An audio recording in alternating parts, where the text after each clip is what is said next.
The great crystal chamber of Nexus Prime hummed with quiet conversations. Hundreds of alien beings filled the curved seats that spiraled upward like a massive shell. This was the Galactic Council, the heart of civilization that had kept peace across the galaxy for 3,000 years. Councillor Zephyron stretched his crystalline limbs and watched the younger delegates argue about trade routes. His body was made of living glass that caught the light and threw rainbow patterns on the walls. At over 4,000 years old, he was one of the few who remembered the old times when the galaxy was not so peaceful. "The shipping costs from Sector 7 are too high," complained a blue-skinned Aquarian. "My people cannot afford these prices." "Then build your own ships," snorted General Thraknar, his massive frame covered in natural armor plates. The Krillian warrior had little patience for complaints about money. Zephyrin barely listened. He had heard these same arguments for centuries. Different species, same problems. At least now they argued with words instead of weapons.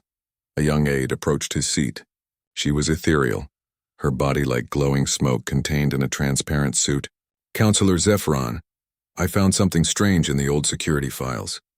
There are protocols for a species called humans, but I cannot find any current records of them." The crystal being's light dimmed slightly. "Humans? That name has not been spoken here for a very long time. Were they destroyed in one of the border wars?" the aide asked. Zephyrin was quiet for a moment. Around them, the council continued its daily business. Ships to build, laws to pass, disputes to settle. The work of keeping 1,000 worlds in line never ended. "The humans were removed," he said finally. "It was before your time. Before most of their time." He gestured at the younger council members. They were a dangerous species. Too aggressive, too unpredictable. They refused to accept their place in the galactic order. The aide leaned closer. "What happened to them?" "Their world was sterilized. Clean and quick. They had no colonies, no off-world settlements we knew of. The entire species died in a single day." Zephyron's voice carried no emotion. "It was necessary for galactic peace." "All of them? Even the children?" "Sometimes hard choices must be made." The old counselor turned away. "File those protocols under historical data. They are no longer needed." Far away on the edge of the galaxy, something moved in the empty dark between stars. The deep space monitoring station on Kepler's Rest was having a quiet shift. Technician Eval checked his screens and saw nothing but the usual background radiation and distant starlight. Then something changed. The sensors picked up an energy reading that made no sense. It was massive, but it appeared and disappeared like a ghost. Eval rubbed his 3 eyes and looked again. The reading was gone. "Hey, Mort," he called to his partner. "Did you see that?" "See what?" Mort was half asleep in his chair. "I got a huge energy spike for about 2 seconds. Really huge. Like a whole fleet just jumped into normal space. Probably just a sensor glitch. These old stations get weird readings all the time." Eval shrugged and went back to his duties. 20 minutes later it happened again. This time the reading lasted longer and he could see a shape on the edge of his sensors. Something big. Something that did not match any known ship design in the galactic database. "Mort, wake up. I think we have a problem." By the time his partner was fully alert, the reading was gone again. But now Eval was worried. He sent a message to the nearest patrol ship asking them to investigate the area. The patrol ship never answered. 3 days later, another monitoring station picked up similar readings. Then another, always at the very edge of sensor range, always disappearing before anyone could get a clear look. Ships sent to investigate these areas simply vanished. No distress calls, no wreckage, nothing. The reports reached the council after a week. General Thraknar read them with growing concern. In his long military career, he had never seen anything like this. Enemies that attacked left evidence. Pirates left wreckage. These ships just disappeared. "It could be a new species," suggested Dr. Valona, the ethereal scientist. Her smoky form shifted as she thought. "Perhaps they are just afraid of contact." "Afraid species do not make patrol ships disappear," Thraknar growled. "This feels like preparation for something bigger." Counselor Zephyron listened to their reports with growing unease. The energy signatures were strange, unlike anything in their databases.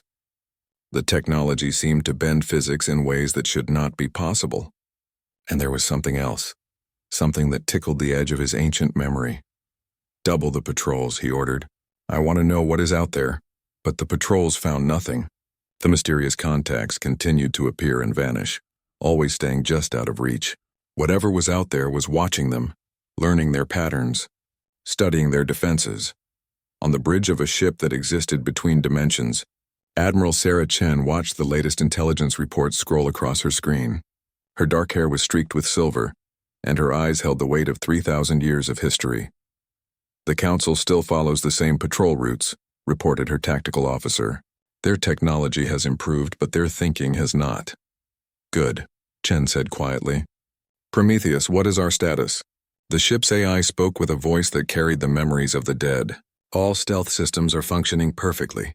We have successfully infiltrated their communication networks and downloaded their military databases. They have no idea we exist. And the other fleets? All ships are in position. The Remembrance fleet holds at the Galactic North. The Vengeance fleet waits at the southern border. The Justice fleet maintains position near the core worlds." Chen nodded. Around her, the bridge crew worked quietly. These were the descendants of those who had escaped Earth's destruction 3,000 years ago. Children born in the dark between stars, raised on stories of a blue world they had never seen. "Admiral," said her science officer, "long-range sensors show increased Council military activity. I think they know something is coming." "Let them prepare," Chen said. "It will not help them." She turned to look at the main screen, which showed the distant lights of the galaxy's heart. Somewhere in that glow of stars was Nexus Prime, where the beings who had murdered her world still made their laws and lived their comfortable lives. "Prometheus, begin the first phase. I want them to understand that their peaceful galaxy is about to end." "Understood, Admiral." Initiating psychological warfare protocols. Across the galaxy, Council military installations began to experience technical problems. Shield generators failed for no reason. Communication arrays went silent for hours. Entire space stations lost power, floating dark and helpless before mysteriously coming back online. In each case, detailed scans revealed that nothing had been damaged. The system simply stopped working, as if commanded to do so by an invisible hand. And in the quiet moments between these failures, sensors detected whispers of impossible energy signatures. Ships that moved through space in ways that violated known physics. Technology that seemed to exist in multiple dimensions at once. The galaxy's long peace was about to end. The children of Earth had come home. General Thraknar stood in the command center of Fortress Epsilon, the Krillian Defense Force's most secure facility. His armored fingers traced patterns on the holographic display, showing the galaxy's military installations. Red dots marked locations where mysterious technical failures had occurred in the past week. 27 incidents, reported Commander Veltok, his second in command. Each time, critical systems failed for exactly 4 hours and 12 minutes. "No physical damage, no signs of attack. Someone is playing games with us," Thraknar growled. His species had ruled through strength for millennia, but strength meant nothing against an enemy you could not see. Dr. Valona materialized beside them, her ethereal form shimmering. "I have analyzed the patterns. The timing is too precise to be random. Someone is sending a message." "What kind of message?" "That they can reach any of our installations whenever they choose. The duration suggests they could have caused permanent damage but chose not to." Thraknar's eyes narrowed. "You think they are showing mercy? Or demonstrating control? They want us to know how helpless we are." On the main screen, another red dot appeared. Station Gamma 7, a research facility 3 sectors away, had just gone dark. Thraknar immediately opened a communication channel. "Gamma 7, report your status." Silence. "Gamma 7, this is General Thraknar. Respond immediately." After 30 seconds, a voice crackled through the speakers. "This is Station Commander Polvan. We have a problem, General." "Explain." "All our systems shut down simultaneously. Life support, communications, even the coffee makers. Everything just stopped." "But sir, that is not the worst part." Thraknar felt his stomach tighten. "Continue." "While our systems were down, something accessed our computers. All of them. Every file, every database, every piece of classified information. It was copied and analyzed. And sir, whoever did this left something behind." "What did they leave?" "A message. It says we remember everything. We are coming." That is all. The communication ended. Dr. Velona's gaseous form seemed to darken. "General, I need to examine that station immediately." Within hours, Valona was aboard Gamma 7 with a team of the galaxy's best technical experts. What they found changed everything. The intrusion was perfect, she explained to Thraknar over a secure channel. Whoever did this did not break into our systems. They simply commanded them to obey, as if they had built backdoors into our technology from the beginning. That is impossible. Our systems use 100 different technologies from dozens of species. That is what makes it so terrifying. They have backdoors in all of them. Every piece of technology in the galaxy appears to be compromised. Thraknar was quiet for a long moment. How long would it take to develop that kind of access? Centuries. Maybe millennia. Someone has been watching us for a very long time. Across the galaxy, similar incidents continued. Military bases, research stations, even civilian installations experienced the same mysterious shutdowns. Each time, the attackers took detailed intelligence but left everything else untouched. The psychological effect was devastating. Soldiers trained to fight enemies they could see and shoot found themselves helpless against ghosts. Panic began to spread through the military ranks. On Nexus Prime, the Council held emergency sessions. Counselor Zephyron found himself answering uncomfortable questions about ancient threats and forgotten enemies. You said the humans were completely destroyed, accused Counselor Memtar, an insectoid being whose species had joined the Council only 2 centuries ago. Are you certain of this? I watched their star system burn, Zephyron replied coldly. Every planet was sterilized. Nothing could have survived. Then explain these attacks. The technology being used is beyond anything we have seen. Zephyron had no answer. The energy signatures detected during the brief system failures were unlike anything in their databases. The ability to remotely control galactic technology suggested a level of advancement that should have taken tens of thousands of years to develop, unless someone had been working on it for exactly that long. The breakthrough came from an unexpected source. A small research colony called Haven's Rest received the same treatment as the military installations, but their scientific equipment recorded something the others had missed. Dr. Yixara, a young Zephyrian scientist, was studying quantum fluctuations when her instruments detected something impossible. During the system shutdown, space itself seemed to bend around the station. Reality twisted in ways that violated fundamental physics. The attackers are not using ships as we understand them, she explained in her report to the Council. They exist partially outside normal spacetime. That is why our sensors can barely detect them. What does that mean? Asked General Thraknar. It means we are not fighting a conventional enemy. This is technology that manipulates the basic structure of reality. Whoever developed this has moved far beyond anything we thought possible.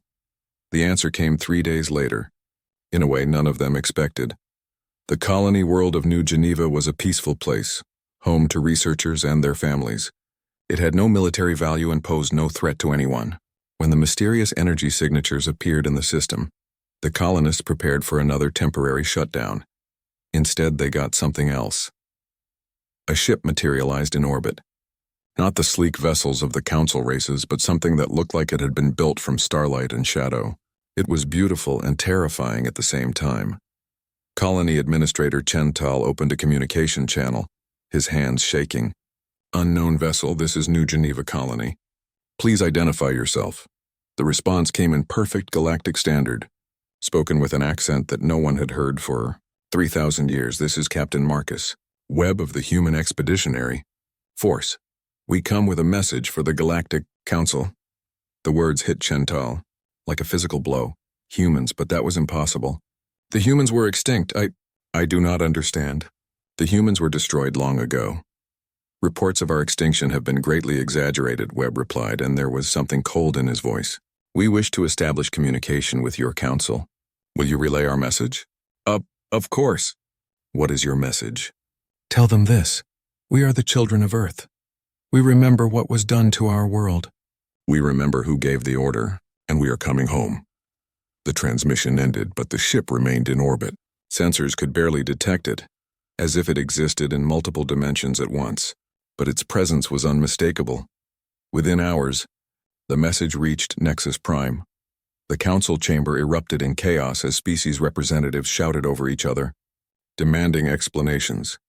Counselor Zephyron sat in stunned silence. The humans, somehow impossibly they had survived, and they had spent 3,000 years becoming something far more dangerous than they had ever been before. "How many of them escaped?" demanded Counselor Memtar. "I do not know," Zephron whispered. The sterilization was complete. Every planet in their system was destroyed. Obviously, it was not complete enough, General Thrakenar growled. "The question now is, what do they want?" "They want revenge," said Dr. Velona quietly. 3,000 years of revenge. Above New Geneva, the human ship broadcast one final message. This time it was not words, but images, footage of Earth before its destruction. A blue world covered in clouds with great cities and green forests. Children playing in parks. Artists creating beauty. Scientists reaching for the stars, and then the destruction. The Council fleet arriving. The demands for surrender. The refusal. The bombardment that turned a living world into molten rock. The final image was of human ships, just a few of them, fleeing into the dark between stars as their homeworld died behind them. The message was clear. The children of Earth had not forgotten. They had grown strong in the darkness, and now they had come home to collect what was owed. The galaxy's long peace was over. The war began without warning. Admiral Sarah Chen stood on the bridge of the Retribution, watching as the largest military fleet in galactic history assembled to face them. 5,000 ships from 100 different species all working together to destroy the humans once and for all. "Impressive," said Captain Webb, studying the enemy formation on the tactical display. "They have learned to cooperate since we left." "Cooperation born from fear," Chen replied. "Prometheus, what is our ship count?" 237 vessels in the immediate fleet," the AI responded. "All other human forces remain in position as planned." The numbers seemed impossible. Less than 300 human ships against 5,000 council vessels. The enemy commanders probably thought this would be a short battle. They were right, but not in the way they expected. "Admiral," reported the tactical officer, "the council fleet is moving to surround us. Standard encirclement pattern." "Let them," Chen said calmly. "Begin Phase 1. The human ships simply vanished. One moment they were there, clearly visible on every sensor. The next moment they were gone, as if they had never existed. The Council fleet found itself surrounding empty space. Where did they go? General Thrakenar demanded from his flagship. His sensors showed nothing but vacuum where the human fleet had been seconds before. "Unknown, sir," his tactical officer replied, confusion clear in his voice. "They just disappeared." The answer came when the human ships reappeared inside the Council formation. Not approaching from outside, but materializing directly among the enemy vessels. Ships that had been moving through normal space suddenly found human vessels next to them, weapons already charging. The first Council ship died before its captain could even give orders. A beam of pure energy, impossibly focused, sliced through its shields and armor like they were not there. The massive dreadnought simply came apart, its hull converting to light and dissipating into space. "All ships, emergency scatter," Thrakenar ordered, but it was too late. The humans were everywhere, their weapons carving through the Council fleet with surgical precision. Dr. Velona watched the battle from the science vessel Enlightenment, her ethereal form trembling with shock. "Their weapons are not destroying matter," she reported. "They are converting it directly to energy. Perfect efficiency. This should be impossible." "Many things about these humans should be impossible," muttered her assistant. The battle lasted 17 minutes. When it ended, 60% of the Council fleet was gone. Not destroyed in the traditional sense, but converted to pure energy and scattered across space. The remaining ships fled in all directions, their crews too shocked to maintain formation. The human fleet regrouped as calmly as if they had been conducting a training exercise. Not a single human ship had been damaged. "Phase 1 complete," Admiral Chen announced. "Begin Phase 2. Target the worlds that voted for Earth's destruction." Captain Marcus Webb led a strike team to Nexus Prime itself. His mission was not to conquer the capital world, but to obtain something far more valuable: the truth. Webb's team moved through the Council archives like ghosts. Security systems that should have stopped armies simply ignored them, as if the humans belonged there. Automated defenses recognized their presence but did not react. "The entire facility is compromised," Webb reported to his team. "Every system here has been waiting for us to arrive. They found what they were looking for in the deepest levels of the archives. Historical records that had been sealed for 3,000 years. Video recordings of the Council session where Earth's fate had been decided. The footage was damning. It showed human ambassadors pleading for peace. offering to accept any role in galactic society. Children from Earth schools sending messages of friendship to alien worlds, artists sharing their creations with the galaxy, and then the Council's response. Councillor Zephron arguing that humans were too dangerous to live. General Krexval insisting that the human capacity for violence made them unsuitable for civilization. The vote that condemned an entire species to extinction. Upload everything to the Galactic Network, Webb ordered. Every citizen in the galaxy needs to see this. Within hours, the footage was playing on screens across 1,000 worlds. For the first time, the galaxy saw the truth about what had happened to Earth. The humans had not been monsters. They had been a young species trying to find their place among the stars. The reaction was immediate and explosive. On dozens of worlds, populations rose up against their council representatives. Species that had been told the human destruction was necessary for peace now saw it for what it truly was. Genocide committed out of fear and prejudice. Meanwhile, the human fleets continued their methodical campaign. They did not attack civilian populations or destroy entire worlds. Instead, they targeted specific individuals and installations with impossible precision. The Vextai homeworld watched in horror as their orbital defense platforms simply shut down. The platforms did not explode or malfunction. They just stopped working. Their weapons powered down, their shields deactivated. When Vextai engineers tried to restart them, they found that the control systems no longer recognized their commands.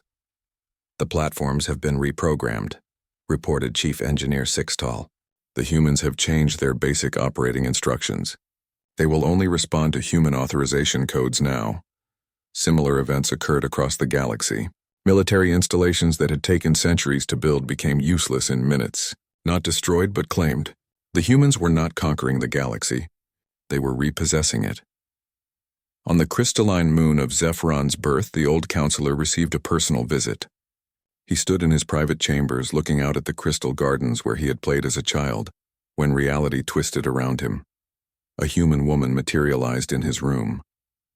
She was neither young nor old, with silver streaks in her dark hair and eyes that held the weight of ages. Admiral Sarah Chen had come to collect her debt personally. "Counselor Zephron," she said quietly. "We meet at last." The crystal being's light dimmed with fear. "You are Sarah Chen, the human admiral." "I am a daughter of Earth," Chen replied. "And you are the one who gave the order to destroy my world." "It was necessary," Zephron said, trying to maintain his dignity. "Your species was too dangerous. Too unpredictable, were we?" Chen gestured and the air shimmered. Suddenly the room was filled with holographic images. Earth as it had been. Humans working together to solve problems. Children learning about the galaxy. Scientists making discoveries that could have benefited everyone. "This is what you destroyed," Chen said. "Not monsters.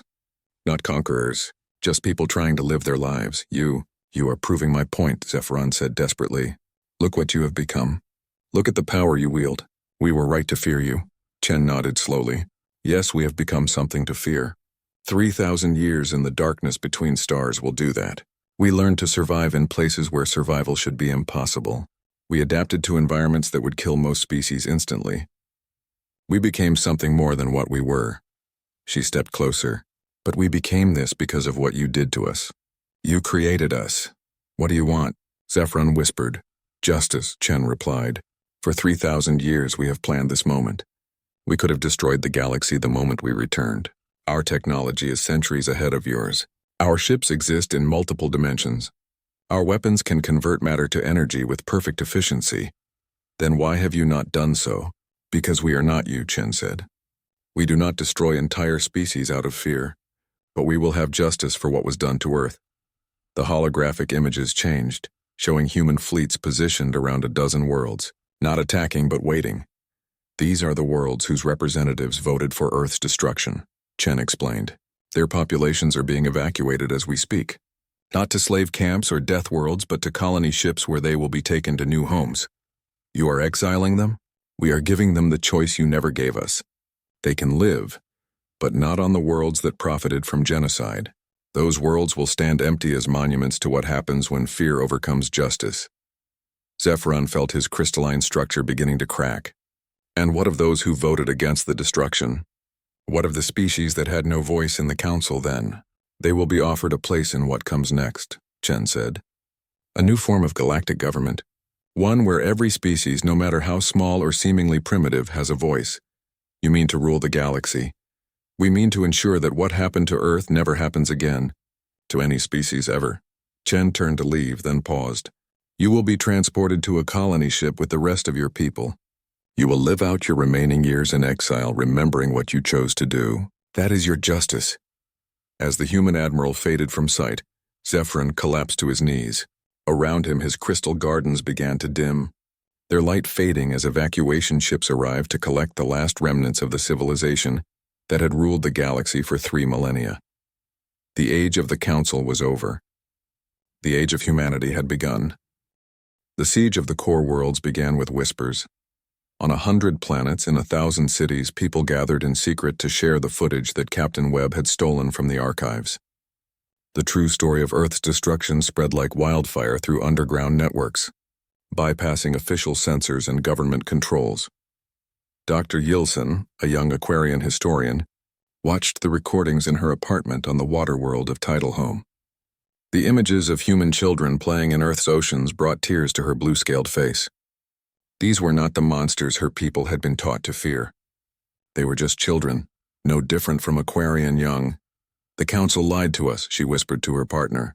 They made us believe the humans were evil. Keep your voice down, Mortal warned, glancing nervously at the walls. The security forces are arresting anyone who speaks against the war effort. But it was too late for secrecy. Across Tidalhome and dozens of other worlds, populations were rising up against their leaders. The Aquarian government found itself facing massive protests as citizens demanded answers about their role in an ancient genocide. The uprising spread to the rim worlds, where species that had been conquered by the Council saw an opportunity for freedom. The Silthek, a peaceful insectoid race that had been forced to provide soldiers for Council armies, declared their independence. The Qatar mining colonies stopped sending resources to the core worlds. Even some human-adjacent species that had stayed quiet for millennia began to remember their own grievances. Admiral Chen received reports of these rebellions with mixed feelings. The collapse of Council authority was part of their plan, but she had not expected it to happen so quickly or completely. 17 worlds have declared independence in the past week, reported her intelligence officer, Commander Torres. Another 30 are experiencing civil unrest. The Council's power structure is falling apart. And the military situation? General Thraknar is trying to pull his forces back to defend the core worlds, but half his fleet commanders are refusing orders. Some are switching sides. Others are just going home to protect their own planets. Chen nodded grimly. Fear is a poor foundation for loyalty. When that fear is directed at us instead of for us, their unity crumbles. But not everyone was abandoning the Council. On the fortress world of Grimhold, the remaining hardliners were preparing a desperate final gambit. Councillor Zephyron had been replaced by his deputy, a younger Vextai named Krastal, who possessed all of his predecessor's arrogance but none of his experience. She had gathered the most militant council members in Grimhold's underground bunkers, planning something that would shock even the humans. The Omega Protocol, she announced to the assembled leaders. It was built by our ancestors as the ultimate defensive measure. General Thraknar studied the ancient schematics with growing horror. This weapon would sterilize every planet in the galaxy simultaneously, including our own worlds. Better that nothing remains than submit to human rule, Krastal replied coldly. If we cannot have the galaxy, then no one can. You are talking about universal genocide, protested Dr. Velona. Trillions of innocent lives. The humans started this war of extinction. We will finish it. The Omega Protocol was a relic from the early days of galactic civilization, when paranoid species had built weapons capable of destroying entire star systems. It had never been used, considered too dangerous even by the warlike species that created it. But Crystal was beyond reason now, driven by hatred and the knowledge that her civilization was dying. The weapons activation sequence required codes from 5 different Council species. 3 of them refused to participate. But Krastal had prepared for this. Her loyal forces seized the holdouts and began extracting the codes by force. The humans detected the weapon's power-up sequence within minutes. Omega Protocol activation detected. Prometheus announced on every human ship simultaneously. Estimated time to completion, 4 hours, 17 minutes. Admiral Chen felt ice in her veins. She had studied the ancient weapon in the archives Webb had accessed. If activated, it would turn every star in the galaxy into a supernova simultaneously. Nothing would survive. All fleets, emergency response, she ordered. We have to stop them. But Grimhold was the most heavily defended world in the galaxy, surrounded by layer upon layer of shields and weapons. Even human technology would need hours to break through those defenses. Hours they did not have, unless they used their ultimate capability. Prometheus, Chen said quietly. Prepare for dimensional transit, all fleets. Admiral, that level of dimensional manipulation across this many ships will be detected by every species in the galaxy. Our true capabilities will be revealed. They are about to be revealed anyway. Do it. What happened next would be remembered as the moment humanity transcended the normal laws of physics. Every human ship in the galaxy simply stepped out of normal space-time. They did not travel faster than light. They did not use jump drives or wormholes. They simply moved from where they were to where they needed to be, crossing thousands of light years in an instant. The human fleet materialized inside Grimhold's defensive perimeter, bypassing shields and weapons as if they were not there. But even more shocking was what the fleet looked like. The ships had changed. Where before they had appeared as advanced but recognizable vessels, now they seemed to be made of crystallized space itself. They moved without engines, turned without thrusters, existed in multiple dimensions simultaneously. Captain Webb led the assault on the Omega facility. His strike team did not break down doors or fight through security. They simply walked through solid matter as if it were air, their bodies shifting between dimensions to avoid physical barriers. The weapon is in the final activation phase, reported his technical specialist. Her voice calm despite the enormity of their situation. 2 minutes to discharge. Webb reached the control room to find Counselor Kristall frantically entering the final activation codes. She looked up as he materialized beside her, her crystalline features twisted with hatred. Too late, human, she spat. In 90 seconds, everything dies. Your revenge has doomed the galaxy. Has it? Webb asked. He gestured, and the activation console simply stopped. Not damaged, not destroyed, but frozen in time itself. You assume we want revenge more than we want justice. What is the difference? Revenge would be letting you complete this and then rebuilding from the ashes. Justice is stopping you and showing the galaxy a better way. Webb's team had already begun dismantling the weapon, their advanced tools working at the quantum level to safely discharge the accumulated energy. But the revelation of their true capabilities had a cost. Across the galaxy, every species with sensors capable of detecting dimensional manipulation had recorded what the humans had just done. The secret was out. Humanity had not just advanced their technology during their exile. They had evolved beyond the physical limitations that bound other species.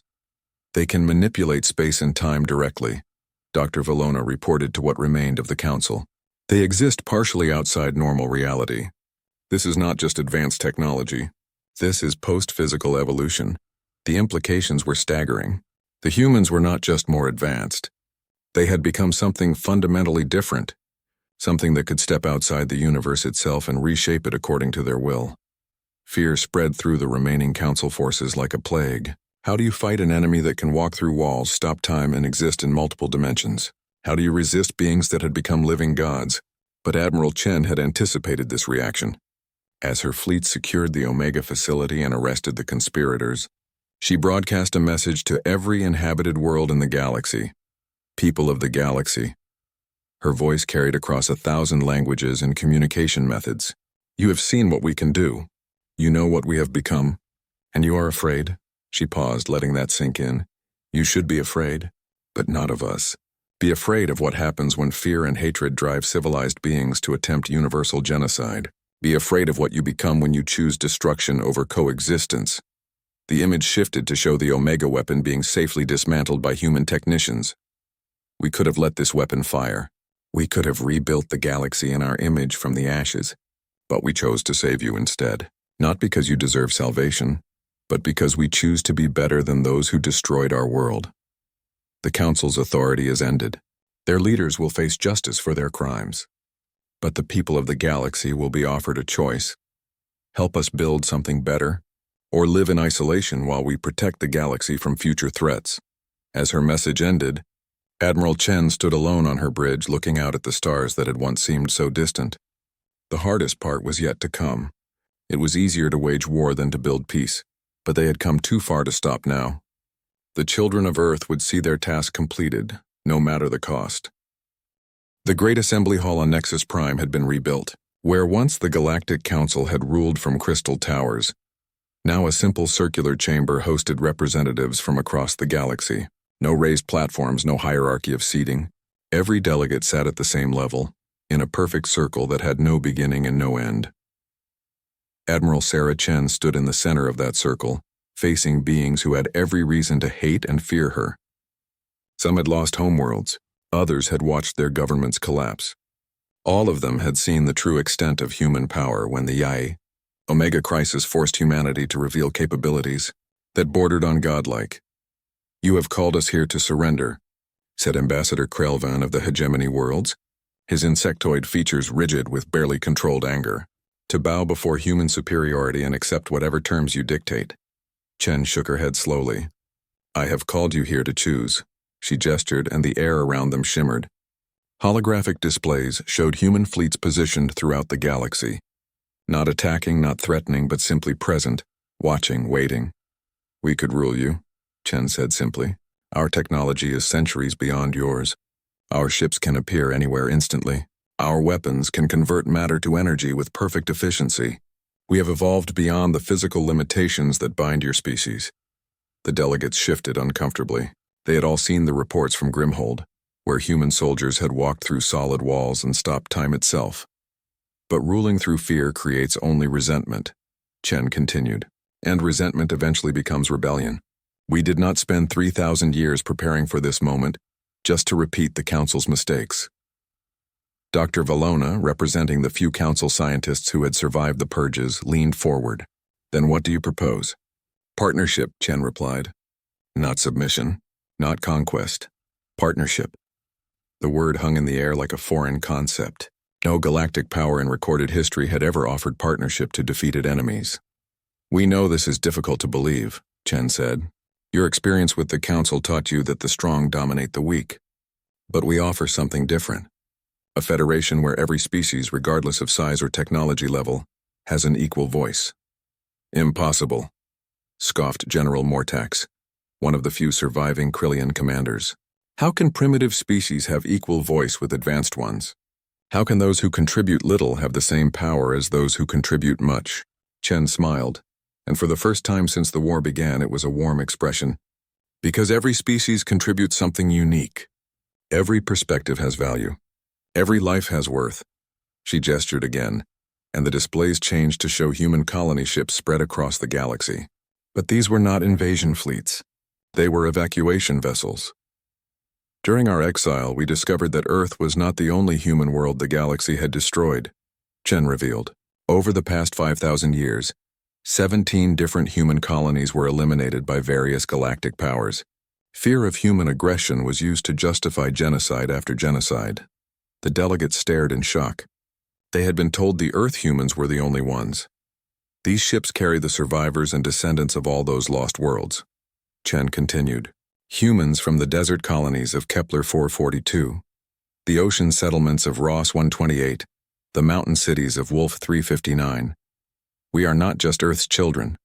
We are the children of every human world that was destroyed out of fear." Ambassador Krelvan spoke quietly. "How many?" "Over 4 billion human survivors scattered across 24 generation ships. All of them raised on stories of lost homeworlds. All of them with reason to hate every species in this galaxy."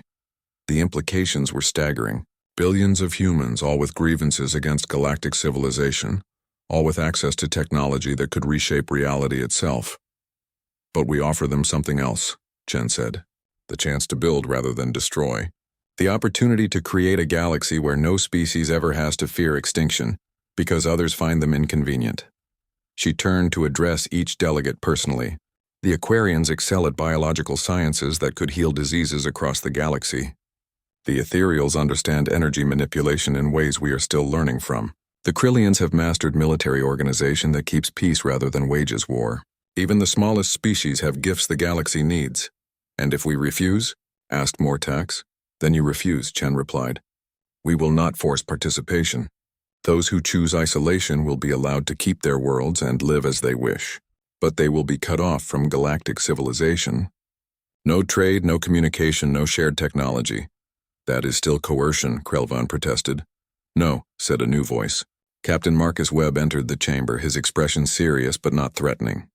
Coercion is what the Council did to us. What we offer is consequence. Choose isolation, and you get isolation. Choose partnership, and you get partnership. Webb activated his own display showing detailed plans for galactic reconstruction, shared technology programs, joint research initiatives, cultural exchange, economic cooperation, all voluntary, all beneficial to everyone involved. Under human leadership, Mortax pointed out. Under human protection, Webb corrected. There is a difference. We will not make your laws or choose your leaders, but we will ensure that no species ever faces extinction for being different. Dr. Velona studied the proposals with growing amazement. These technology-sharing protocols you are offering to teach us dimensional manipulation, quantum consciousness transfer, reality alteration techniques. Eventually, Chen nodded. As trust is built and species prove they can use such knowledge responsibly, we will not repeat the mistake of hoarding advanced technology, but neither will we give weapons of mass destruction to those who might misuse them. The debate continued for hours. Some delegates argued for acceptance, seeing the benefits of partnership with beings who had mastered physics itself. Others demanded guarantees that human power would be limited by law and treaty. Laws and treaties are only as strong as the will to enforce them, Chen said, and enforcement requires power. We offer you something better than legal restrictions on our authority. We offer you our word backed by our actions. She gestured once more, and the displays showed scenes from across the galaxy. Human fleets providing disaster relief to worlds devastated by the war. Human scientists sharing medical technology to treat wounded civilians. Human engineers helping to rebuild damaged infrastructure.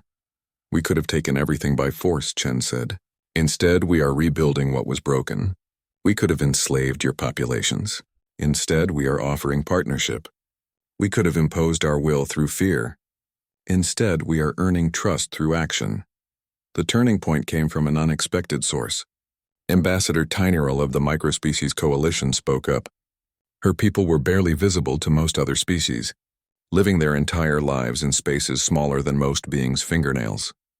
For 5,000 years, my people have been ignored by galactic government, she said, her voice amplified by translation technology. We were too small to matter, too weak to demand attention. The Council never even acknowledged our existence, she paused, gathering courage. The humans could ignore us too. We have nothing they need, nothing they want, but their representatives came to our micro-worlds anyway. They offered us seats in their new federation. Equal seats, equal voices. Tinyral's words carried weight precisely because her species had no power to offer in return. If the humans were truly seeking partnership rather than dominance, treating the powerless well was proof of their intentions. One by one, the delegates began to accept the human proposal. Not all of them, and not without reservations, but enough to begin building something new. General Mortax was among the last to agree. My people respect strength, he said finally. You have proven your strength in battle. Now you offer to use that strength to protect rather than conquer. The Krillians will join your federation. Ambassador Krelvan remained skeptical. What guarantee do we have that this will not become another empire with humans at the top? Time will tell, Chen admitted. But I can offer you this. Every human world in our federation will be subject to the same laws and restrictions as every other world. We claim no special privileges, no exemptions from the rules we ask others to follow. As the assembly concluded, Admiral Chen found herself alone with Captain Webb in the empty chamber. Do you think it will work? Webb asked. Chen looked around at the circular room, designed without hierarchy or dominance. It has to work. We have come too far, sacrificed too much to build just another empire. The hardest part is yet to come, Webb observed, making this partnership real. Earning trust after everything that has happened. Then we had better get started, Chen replied. 100 years later, Admiral Sarah Chen stood in a very different place. The memorial station orbited in the space where Earth had once circled its sun, a crystalline structure that caught and reflected the light of Sol in rainbow patterns across the void. She was old now, her lifespan extended by human technology, but still feeling the weight of all those years. Beside her stood her successor, Admiral David Kim, a young man born in the new Federation who had never known a galaxy at war. The memorial contains genetic samples and cultural records from every species in the Federation,